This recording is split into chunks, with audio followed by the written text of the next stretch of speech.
Ini adalah kisah tentang seorang putri cantik dari kerajaan Kediri, yang mengadakan sayembara hebat untuk para raja yang ingin meminangnya. Apa yang terjadi selanjutnya? Untuk itu simak kisahnya sampai selesai. Dan beginilah kisah selengkapnya. Dahulu kala, di sebuah kerajaan besar yang dikenal sebagai Kerajaan Kediri, hiduplah seorang putri cantik jelita yang memiliki kecerdasan luar biasa dan kecantikan yang mempesona. Namanya adalah Dewi Songgolangit, seorang putri yang menjadi dambaan banyak raja di seluruh penjuru Nusantara. Namun, meskipun banyak pengagumnya, Dewi Songgolangit sangat sulit untuk dipinang. Bukan karena tidak ada lelaki yang layak, tetapi karena sang Dewi sendiri enggan menikah. Ketika sang Raja Kediri, ayahanda Dewi Songgolangit, menyadari bahwa putrinya masih belum tertarik untuk menikah, beliau merasa cemas. Sebagai seorang raja yang bijaksana, beliau memutuskan untuk bertanya langsung kepada Dewi Songgolangit tentang perasaannya. "Putriku," tanya sang raja, "mengapa engkau menolak semua pinangan yang datang kepadamu? Apa yang engkau inginkan agar bisa menikah?" Dewi Songgolangit hanya menunduk dalam-dalam, merenung sejenak. Ia merasa ada sesuatu yang harus ia lakukan untuk mendapatkan jawaban yang benar. Maka, ia pun meminta izin kepada ayahandanya untuk melakukan tapa berata, sebuah ritual spiritual yang dalam tradisi Jawa dipercaya bisa memberi pencerahan. "Aku ingin berdoa dan bertapa untuk mendapat jawaban yang tepat," ujarnya. Sang raja, meskipun bingung, memberi izin pada putrinya untuk menjalani tapa tersebut. Dewi Songgolangit, putri dari Raja Kediri, adalah seorang wanita yang dikenal tidak hanya karena kecantikannya, tetapi juga karena kebijaksanaan serta keberaniannya yang luar biasa. Semua lelaki dari kerajaan seberang mendambakan dirinya, namun Dewi Songgolangit memilih untuk tidak menikah. Dia lebih memilih menjalani hidup dengan cara yang berbeda, mencari jawaban atas takdirnya melalui tapa berata yang panjang dan penuh pengorbanan. Setelah beberapa hari bertapa dalam kesunyian, Dewi Songgolangit akhirnya datang menemui sang raja dengan sebuah jawaban yang mengejutkan. "Jika ada yang ingin menjadi suamiku, ia harus memenuhi 3 syarat yang belum pernah ada sebelumnya," kata Dewi Songgolangit. Raja Kediri terkejut dan mendengarkan dengan seksama apa yang akan dikatakan putrinya. Dewi Songgolangit melanjutkan. "Pertama, sebuah pertunjukan yang belum pernah ada sebelumnya. Kedua, sebuah barisan kuda kembar yang terdiri dari 144 ekor. Dan yang terakhir, sebuah hewan berkepala 2. Syarat yang diajukan Dewi Songgolangit tidaklah mudah. Barisan kuda kembar sebanyak 144 ekor adalah hal yang sangat jarang, dan tentu saja, sebuah hewan berkepala 2 adalah hal yang hampir mustahil ditemukan. Bagi sang raja, ini adalah sebuah tugas yang sangat berat dan bisa dibilang hampir mustahil untuk dipenuhi. Namun, karena kasih sayangnya pada putrinya, sang raja pun mengumumkan syarat-syarat tersebut dalam sebuah sayembara besar. Kabar tentang sayembara tersebut pun tersebar luas, menarik perhatian banyak raja dan pemimpin dari seluruh penjuru kerajaan. Akan tetapi, banyak dari mereka yang merasa syarat itu terlalu berat dan mustahil untuk dipenuhi. Beberapa orang bahkan mengundurkan diri, merasa bahwa tantangan itu tak mungkin dapat ditaklukkan. Namun, ada 2 orang raja yang sangat tertarik untuk mencoba. Mereka adalah Raja Singobarong dari Kerajaan Lodaya dan Raja Klono Suwantono dari Kerajaan Bantarangin yang terletak di daerah Wengker. Ketiga syarat ini bukan hanya menguji kekuatan fisik para raja, tetapi juga keteguhan hati, kecerdasan, dan strategi mereka. Dalam setiap langkah mereka, tampak bahwa tak hanya kekuatan dan ambisi yang menentukan keberhasilan mereka, tetapi juga keberanian untuk menghadapi ketidakmungkinan. Raja Singobarong yang penuh dengan kekuatan fisik dan kejamnya pemerintahan, merasa terdesak dengan syarat-syarat tersebut. Namun, kegigihannya untuk meraih cinta Dewi Songgolangit terus mendorongnya untuk mencari jalan keluar yang tak terduga. Di sisi lain, Raja Klono Suwantono dari Kerajaan Bantarangin, meskipun tidak sekuat Raja Singobarong, menggunakan kecerdasan dan strategi untuk memenuhi syarat-syarat tersebut. Raja Singobarong adalah seorang raja yang sangat kuat. Ia bukanlah manusia biasa, melainkan seorang manusia setengah harimau. Tubuhnya besar dan kekar, dengan bulu lebat yang penuh kutu.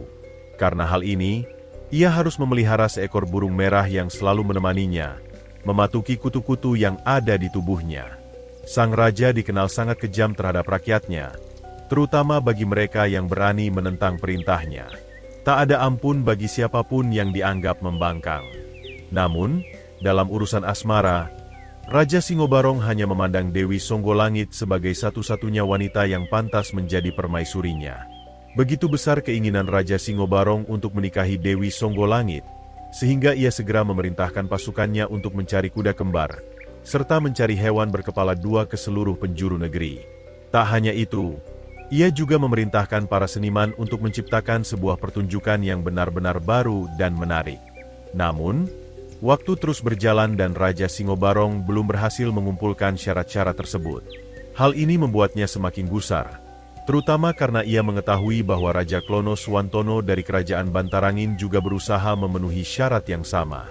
Raja Singobarong merasa bahwa ia harus segera bertindak sebelum Raja Klono Suwantono berhasil lebih dulu. Di sisi lain, Raja Klono Suwantono dari Kerajaan Bantarangin juga sangat berambisi untuk menikahi Dewi Songgolangit. Raja Klono Suwantono adalah seorang pemimpin yang penuh strategi dan kebijaksanaan. Ia tidak hanya mengandalkan kekuatan fisiknya, melainkan juga kecerdasan dalam merencanakan segala sesuatunya. Raja Klono Suwantono juga segera mengerahkan pasukan dan para seniman untuk memenuhi syarat-syarat tersebut. Dalam waktu singkat, ia berhasil mengumpulkan 144 ekor kuda kembar dan menciptakan sebuah pertunjukan yang sangat menarik, yang belum pernah ada sebelumnya. Namun, ada satu syarat yang belum dapat ia penuhi, mencari hewan berkepala dua. Mendengar laporan dari bawahannya, Raja Klono Suwantono memutuskan untuk mengambil langkah drastis. Ia sendiri yang akan mencari hewan berkepala dua tersebut. Namun, sebelum berangkat, Patih Bujangganong menghadap dan memberitahu bahwa ada mata-mata dari Kerajaan Lodaya yang sedang mengintai di Kerajaan Bantarangin. Raja Klono Suwantono, dengan cepat, menginstruksikan Patih Bujangganong untuk menyamar dan berbaur dengan penduduk setempat. Mereka kemudian berhasil menemukan mata-mata dari Kerajaan Lodaya dan menangkapnya. Dalam proses interogasi, diketahui bahwa Raja Singobarong berencana merebut semua syarat yang telah berhasil dikumpulkan oleh Raja Klono Suwantono. Segera persiapkan pasukan kita. Kita akan serang Lodaya. Perintah Raja Klono Suwantono. Di tengah malam yang sunyi, Raja Singobarong tengah larut dalam kenikmatan hidup. Ia sedang menikmati waktu di Taman Sari, sebuah tempat yang terkenal dengan keindahannya yang memukau dan ketenangan yang membawa kedamaian bagi sang penguasa. Hari itu, kesegaran udara yang berpadu dengan aroma bunga eksotis membuat Raja Singobarong merasa begitu nyaman. Terlebih, dengan burung merah yang setia bertengger di bahunya, membantu membersihkan rambutnya yang ruwet. Burung itu, dengan cekatan, mematuki kutu yang ada di kepalanya, menyisakan rasa lega dan kepuasan yang luar biasa. Begitu nikmatnya kenyamanan itu, Raja Singobarong pun terlelap dalam tidur yang sangat lelap, tak menyadari dunia di luar istananya yang sedang dalam bahaya. Namun, di luar Taman Sari, dunia sedang bergejolak. Pasukan Bantarangin, yang dipimpin oleh Raja Klono Suwantono, tengah bergerak cepat menuju Kerajaan Singobarong. Para prajurit yang terlatih itu menapaki tanah dengan langkah penuh tekad, bertekad untuk menggulingkan kekuasaan Raja Singobarong. Namun, kejadian yang tak terduga terjadi saat sang raja terlelap.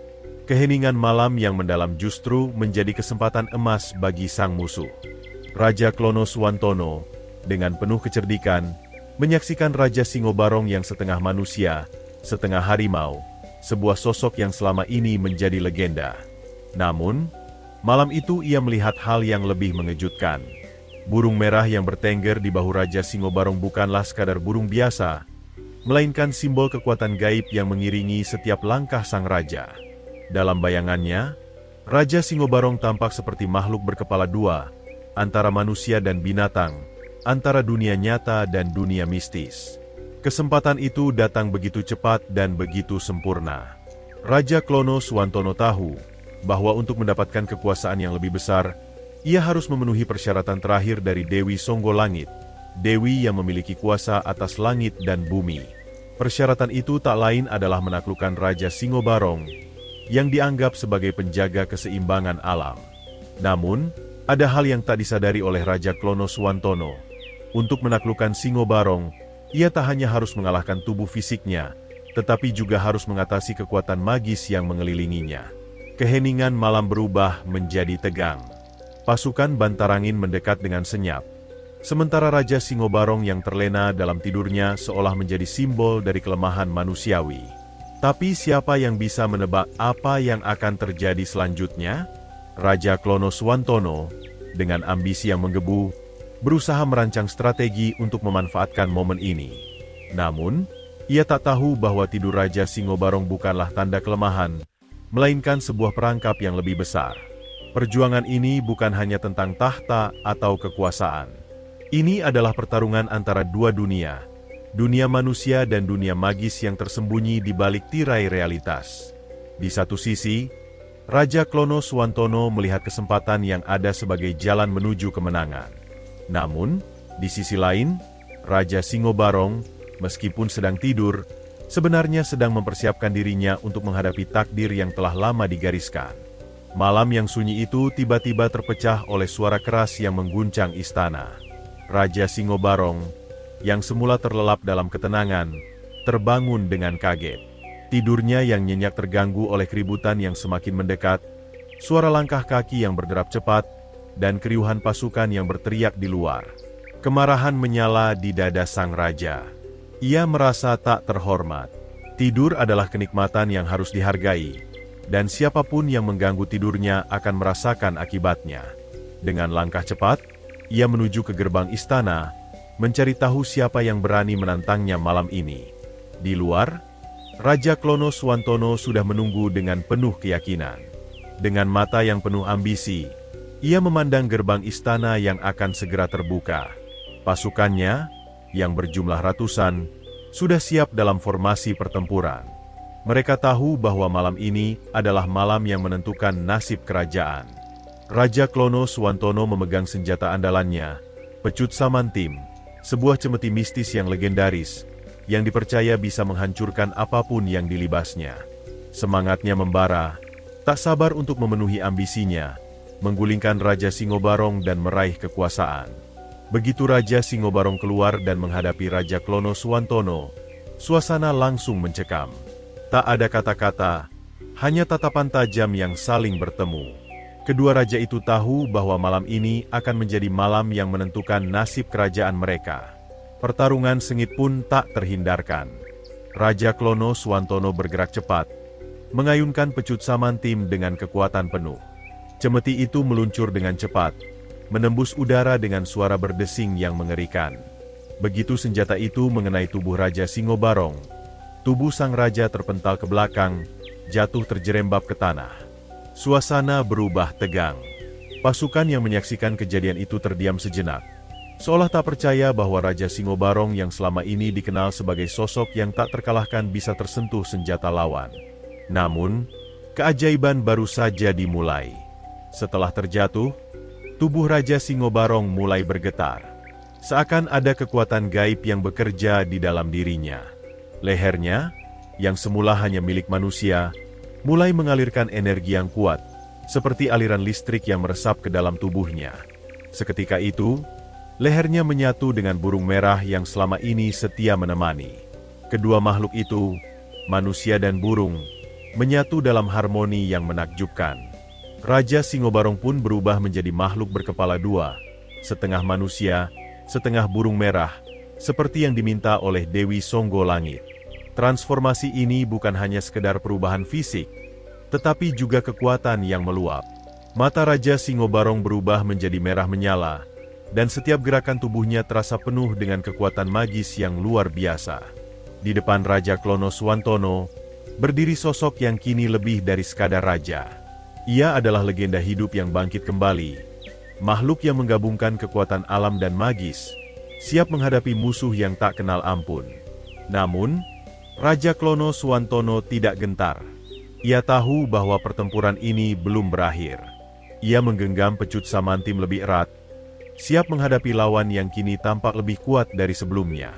"Kalian pikir, aku akan kalah dengan transformasi konyol ini?" teriaknya dengan penuh kebencian. Ia mengayunkan cemeti lagi, kali ini lebih kuat dari sebelumnya, berniat menghancurkan segala yang menghalangi jalannya menuju tahta. Tapi, keajaiban tak hanya datang dari tubuh Raja Singobarong. Dengan kecerdikan dan pengalaman bertempur, Raja Singobarong mulai memanipulasi energi magis yang ada di sekitarnya. Angin malam yang dingin tiba-tiba berputar kencang, seolah menjadi pelindung bagi sang raja. Setiap kali pecut Samanti menyentuh tubuhnya, energi itu menyebar, menciptakan perisai yang kuat. Kini, Raja Klono Suwantono mulai merasa kesulitan. Setiap serangan yang dilancarkannya hanya membentur udara yang tak tampak, seolah berhadapan dengan tembok yang tak bisa ditembus.